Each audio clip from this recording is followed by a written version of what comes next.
Hey guys, how's it going? Ghostly Rich here today, and today we're going to be installing some Caseta wireless kits.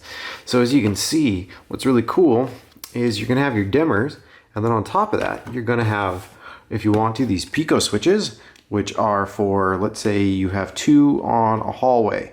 You could technically wire one of these onto one side of the hallway, and rather than buying two switches, if you have a pico, you can put the pico with a wall plate like so, if you wanted, on the other side, and it can control it the same. You just have to switch out the batteries now and then. But other than that, they do last quite a long time.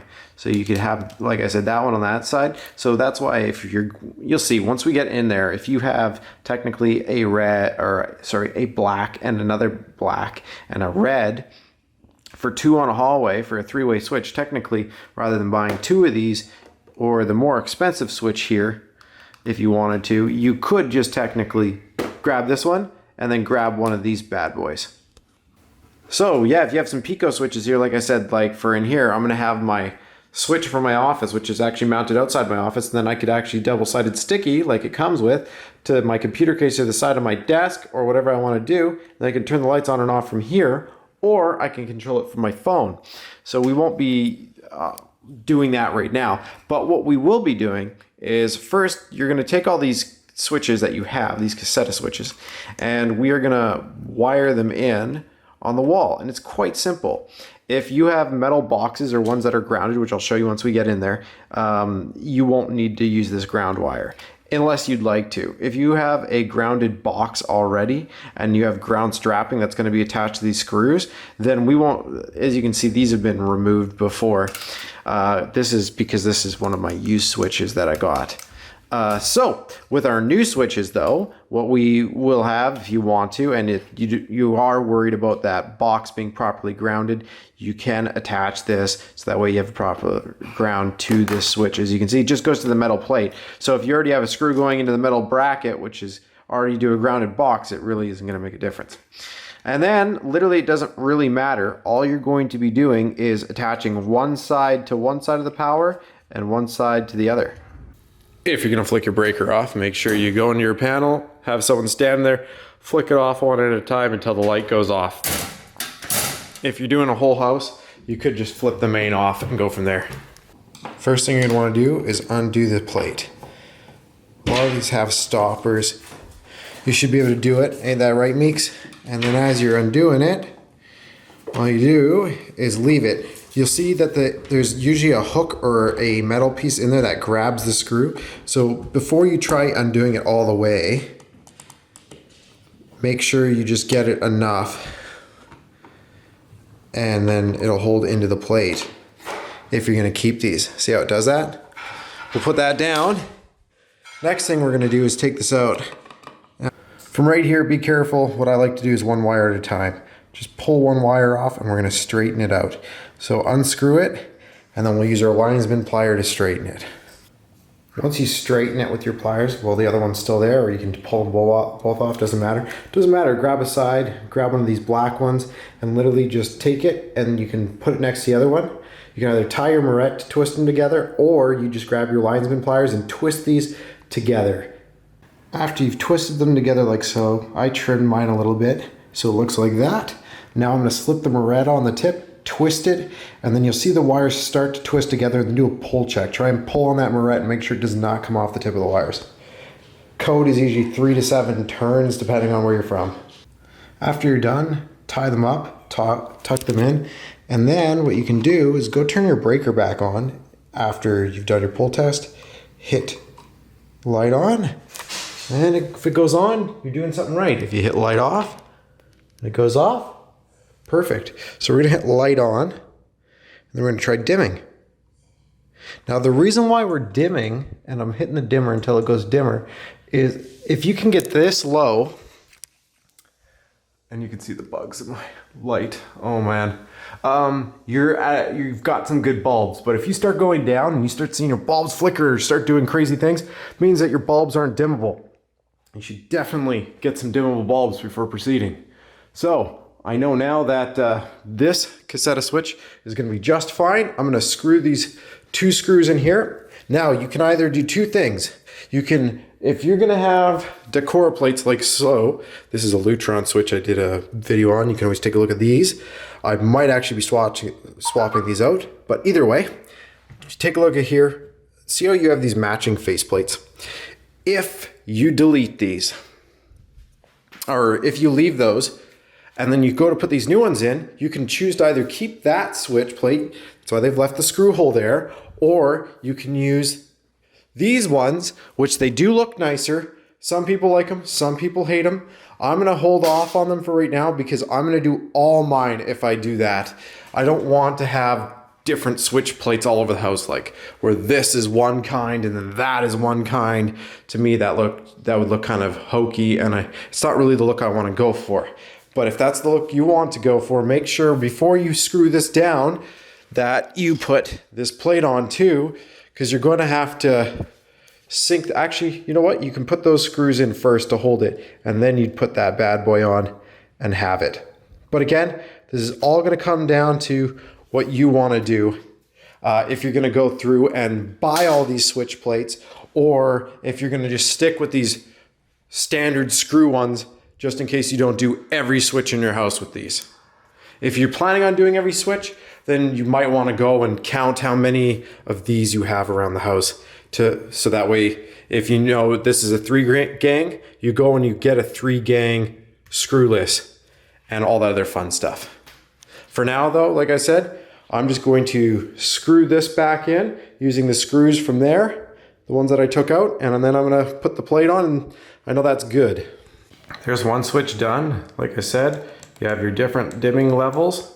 This is what it'll look like if you don't use that different panel. And again, this is going to be completely up to your choice. But so far, I'm loving that switch. It's going to be so much better. So I'm going to be pairing those pico remotes later. But first thing I'm going to do is go put the other ones around the house. I'm not going to show you how to do that because every one of them is going to go in exactly how that went in. Let's say you're going to mount 2 of these side by side. If you don't have enough room in these plates, you might have to cut off or twist off some of these tabs. So these 3 right here, so they sit next to each other. So it's the exact amount in between. The other thing is if you have that 3-way switch like I have right here, you will notice that one of the wires is going to be the common wire, and the other one is going to be, as you can see, you can have the red and the black, but one will actually be labeled as common or on a different color screw. What you're gonna do is take that one, attach it to one side, and then the other 2 wires, you're gonna put on the other side. You're gonna screw that in. And what that's going to do is make it so you can use that 3-way, and then on the other 3-way, you're just going to combine all 3 of the wires and screw them together. And again, if there's a ground wire, which is that green one that comes out or goes to that green screw, you are either going to screw your green wire onto that wire, the bare copper wire that's on that green screw, or you're just going to, like I said, use the ground that's built into your wall box. I'll leave that up to you. When you're doing this, if you get your dirty handprints around the switch, which chances are you're going to, clean it off with a magic eraser. Seriously. If you try to clean it off with a cloth, you'll be like, oh wow, what's going on? It might not try to come off. Wipe with the magic eraser and it comes right off. It's magic. Next thing you're gonna need to do is plug in your Caseta wireless module. You plug in one side of the Ethernet there, you have another side of the Ethernet there. If you just have a modem connected in one of the slots, never the white slot or whatnot, that's a WAN slot, you wanna go into one of the free ports. If all your ports are full, you need to buy a 5-port switch. For my case, I have a 16-port switch. So you would just plug it into one of your empty ports on your switch. Next thing you're going to want to do is go on here, click this, type in Lutron.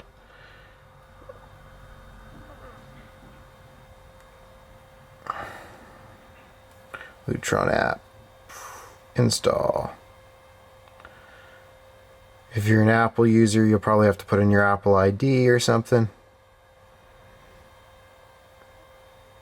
Open. Agree and continue. And then from here, you would say get started. Next, I'm going to let you go ahead and create your own account. As you can see, Caseta, or if you're using a different one, click that. It's looking for it on the network.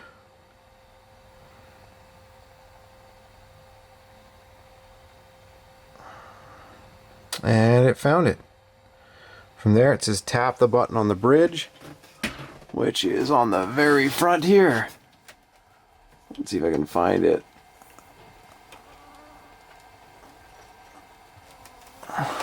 Maybe it's on the back. Oh, it is too. It's right there. Tapped the button.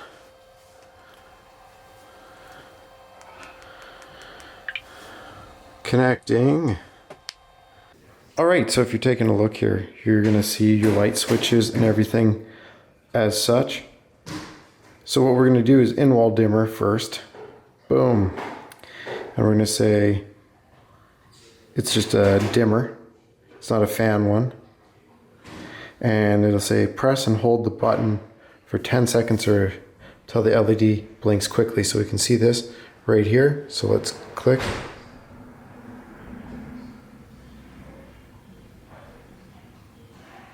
There we go. The whole thing's blinking quickly.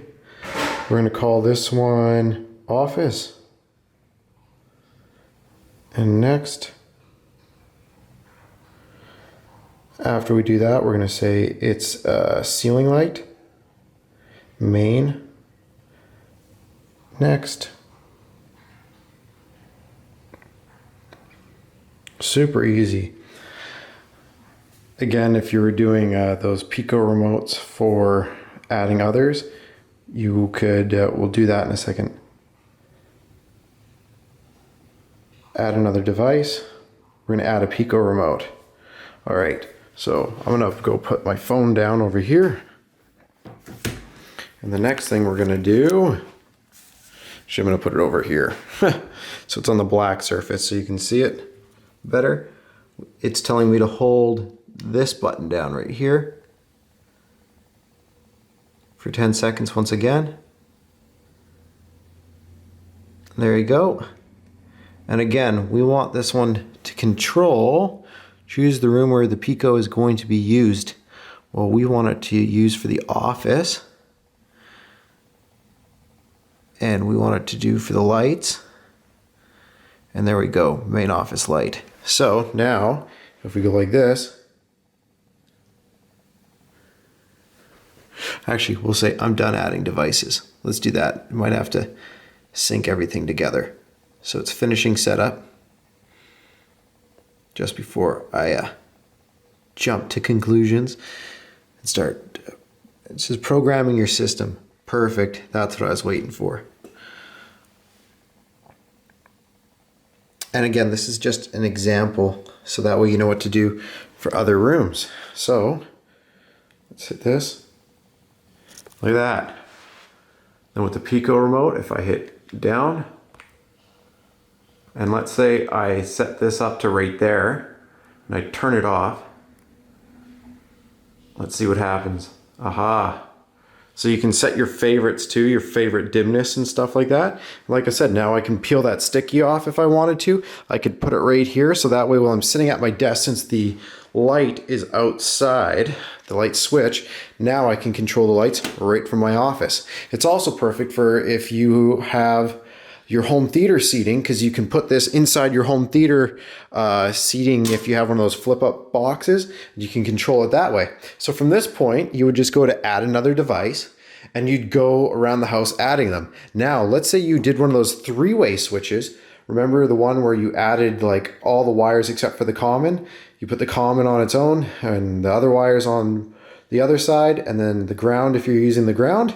Well, now, if you had, say, two of them, you would add the pico just like we did that, and you'd add in one of those wall plate plugs. I have one right here. So you would take this out and it slips in here. You screw it in with the pico remote on it and then the plate on it. And so that would be your other side of the remote. And yeah, now you get to keep that two-way so you can control one side. Let's say if it was like this, where you had these lights everywhere, you would have one side at the garage and one side here. You could still turn on those lights from both sides, the front door and the other side. Very cool. As you can see, very easy use system to use. I hope that kind of gave you a quick run through on how to do it, and I will be adding a fan control in the future, and that will be because I want to be able to do something with the exhaust fan. In the newer builds, we have those fans that run all the time in the bathroom. No one likes them, but you know it has to come on every now and then just to keep air circulation going through. So I want to be able to set and program features. So give me 1 sec and I will show you what I'm talking about and how to program that. Another cool thing for you, if you hit schedules, you can add one for Sunday. Let's say we wanted these lights on from Monday to Friday at a certain time. I would click here. You can do sunrise and sunset. This is perfect for outside. So that way you don't have to turn your lights on when it gets dark and when it gets light. So you would want it to, let's say we want them to turn on at sunset, and then you would hit perfect. So next, please name, we'll just say nighttime. Perfect. Oh look, it even picked up my Sonos. So you can do some Sonos lighting, but no, main. And we want it at full capacity. So I have it called, it'll turn on at sunrise. Add. And then again, if we went like this next, I would want it to turn sunrise. I would want it sunset. We'd want it to turn off at or 5 minutes after sunset. Next. And then off at.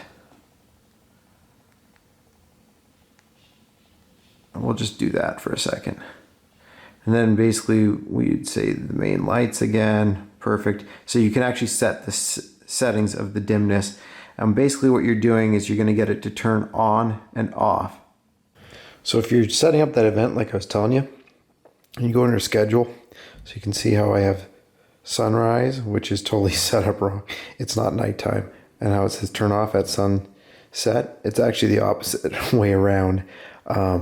Watch what I'm doing here. So you would hit edit. And then you'd set it Monday, Tuesday, Wednesday, Thursday, Friday. Or let's say you wanted it all week. We would just do that. So that way it's every day. And we'll go back. So now we have it on all those days, right? Well, the next thing we would do is we'd hit devices. And when you click on it, make sure main lights at sunset turn all the way up. Or if you find that too bright for the outside of your house, of course, you could dim that down a bit and have like 80%, we'll say, 80% light. And then what you would do is we would go down to the bottom. Perfect, we're good. And then you would hit the check mark. And then to make sure that you've set this the right way is at sunset, you of course want it to turn on. So it's programming the system. I'll give it 2 seconds and I'll show you. So you would go in here, edit. And I'm just going to rename this right now. This is sunset. We're just going to call it sunset. And then the other one will be called sunrise. So right now we can see that the light is currently on for sunset. And you can check that by hitting edit and hitting test event. And then as you can see, the lights are on. Perfect. Now if we went to nighttime, we would hit edit. And then I'm going to hit, or well, not nighttime, but when I mean nighttime, I mean turn the lights off. So we're going to call this sunrise, because when the sun rises, we don't want our lights on outside. So we would call it sunrise. Perfect. And then we would set test event, and it's going to turn our lights off. Perfect. Now we know that it's going to turn our lights off. And if we went back to sunset, see how it did that? Perfect. So you click on this bubble, turns lights on. You click on that bubble, turns lights off. So it shows you that's exactly what you want. At sunset, your lights turn on. At sunrise, your lights turn off. But sunrise is perfect. My English is great. So Other than that, you can also set scenes if you want to add a scene. If you're wine and dining somebody, if you are leaving on a jet plane traveling, you can have it so it sets the mood for different things at nighttime, daytime, whatever you want. These are the sunset, sunrise. What I will say for this, what's cool, is if you're going on vacation, you can set different lights to turn on at different times. So let's say a thief might be scouting out your house. It'll look like someone is still there because it'll turn on, you could have it turn on your bedroom lights and then turn them off at a certain time and then turn on the living room. So it looks like you went from the bedroom to the living room. So you can do all that sort of stuff. And you can do it, I would suggest doing it with LED bulbs because it's a little bit more efficient. Anyways, how you would do that, of course, is you just add schedule, have the lights turn on at, say, 6:15, and then you turn that dial all the way down, which, again, would go, let's go to the sunrises. You would go to devices and see how the light is turned all the way down. So that's how you would end it. And then if it was when you wanted the lights to turn on, you'd crank that all the way to the top. But yeah, that is all there is to it. And then if we wanted to try out that Pico remote, it's dark right now, so you probably won't see me click the button, but I would just pick this up and I'd hit this button. It would turn it all the way up. You can turn it down slowly, like I said. And then if you set a favorites, when you hit this, it'll set it to your favorite lighting position. Let's see if I can actually save it on here. I don't know if I can save it with this. Perfect. So now, if I went like this, and then if I hit this, it goes back down to my favorite lighting position. Pretty neat, eh? Anyways, thanks again for watching. I hope you enjoyed this video. Press a like if it helped you out, and subscribe for more.